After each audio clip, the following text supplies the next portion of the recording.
Seattle, Washington. In 2025, this market looks chaotic on the surface, but to understand what is happening today, you have to go back to where the roller coaster really began. By 2019, this city was at its peak. Amazon was expanding at full speed, cranes filled the skyline, migration was surging, and Seattle felt like the center of the tech world. Then 2020 hit and the entire city flipped almost overnight. Downtown empty, tech workers scattered to the suburbs, protests and the chop zone dominated national news. The momentum that defined Seattle for a decade evaporated. Yet in 2021, the tech boom lit the fuse again and sent prices soaring one more time. But the 2022 downturn hit Seattle harder than almost anywhere else. Prices fell, investor demand cracked, and the recovery that followed never regained real strength. Now, in 2025, the warning signs are back. The same pressures that broke the market once are starting to build again, and the data is hinting that Seattle may be setting up for another sharp crash. To understand what is unfolding, you have to look straight at the charts. Start with prices. From the recent recovery peak, Seattle has already slipped about 3.5%. On paper, that looks small, but it completely masks the deeper break in momentum. The underlying trend has been weakening for years. Since 2022, prices are down 8% overall, and the condo sector is in far rougher shape with drops closer to 15%. This isn't Florida or Austin yet, but the warning signs are different and just as serious. The so-called recovery everyone celebrated now looks more like a clean double top, the kind of failed rebound that marks the beginning of a second correction, and the inventory data backs it up perfectly. In real estate, you can obsess over prices all day, but none of it matters if the inventory starts to pile up. When the listings build and stay elevated, the outcome is always the same. It's just a matter of time before something gives. And in Seattle, that pressure isn't just building, it's worse than anything we've seen in almost a decade. According to Realtor.com, active listings have surged to 9,800. That is the highest number recorded since 2016. That should stop anyone in their tracks.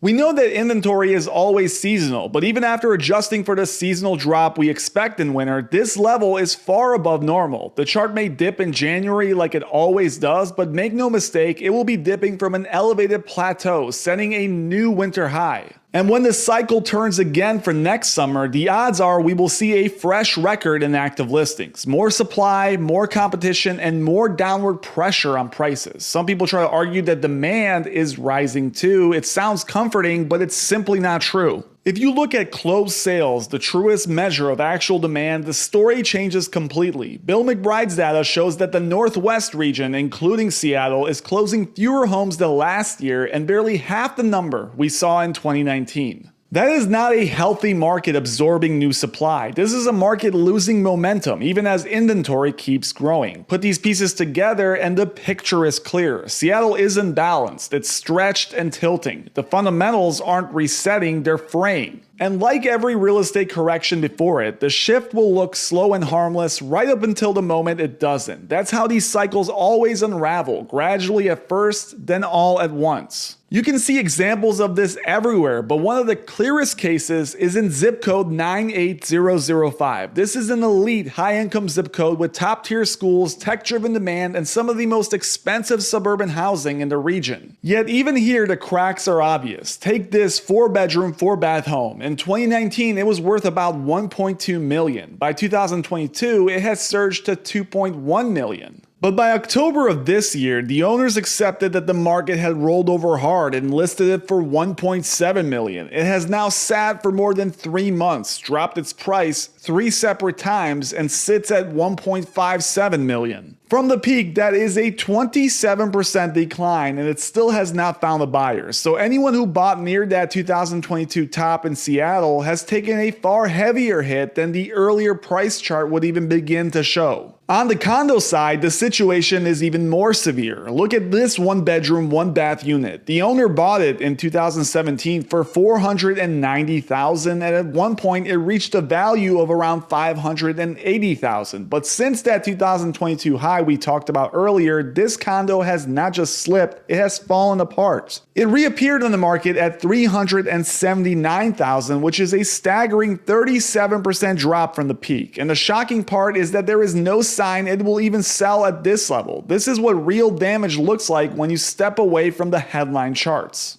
Overall, the Seattle market is feeling this pressure. What we're watching now is a multi-year unwinding that traces back to the explosion of 2020 when prices snapped down, then rocketed up, and are now breaking again under their own weight. This kind of rebalancing does not happen overnight. It takes years, and with demand fading and inventory stacking higher each month, it's no surprise that a market once seen as untouchable is cooling off in a far more dramatic way than most people realize from the charts alone. But at the same time, the forward-looking charts right now are not flashing strength. They're not even flashing stability. They're flashing weakness. And if we go back to Bill McBride, who I consider one of the most data-driven voices in the entire real estate world, a guy who has never chased clicks or thrown out crash calls for attention, his latest numbers line up perfectly with what he's been warning us about for more than a year. And all of this relates back to Seattle. See, back in 2024, it became obvious that something in the demand and inventory balance was shifting. Not suddenly, not dramatically, but slowly and steadily. And in housing, slow turns matter. One of the most reliable ways to see that turn is months of supply. It's basically a pressure gauge for the market. High supply means soft prices. Low supply means price support. And months of supply is one of the few indicators with an incredibly strong track record of predicting what happens next. Now, here's the key point. You can't get meaningful price growth in a market where months of supply holds above certain thresholds. It's just not how the math works. But this is exactly what's happening across the country. Everyone remembers the post-COVID frenzy when too many buyers were chasing too few houses. Inventory was the entire story. Cheap money poured gasoline on it. But in April 2024, Bill McBride said something that most people ignored. He predicted that the US would drift back towards 2019 inventory levels. Not a crash, but a rebalancing. And now that's exactly where we've landed. National months of supply sits at 4.4 months. For comparison, we were at 3.9 months in October 2019. That means supply today is officially above pre-pandemic levels. His prediction hit right on the target. And this matters because it changes psychology. This is the beginning of that slow grinding part of the cycle where the market doesn't collapse in a single moment. It just softens month after month. And when sales are already low and supply is already high, the idea that prices will hold or rise becomes harder and harder to defend. This is why I think the people calling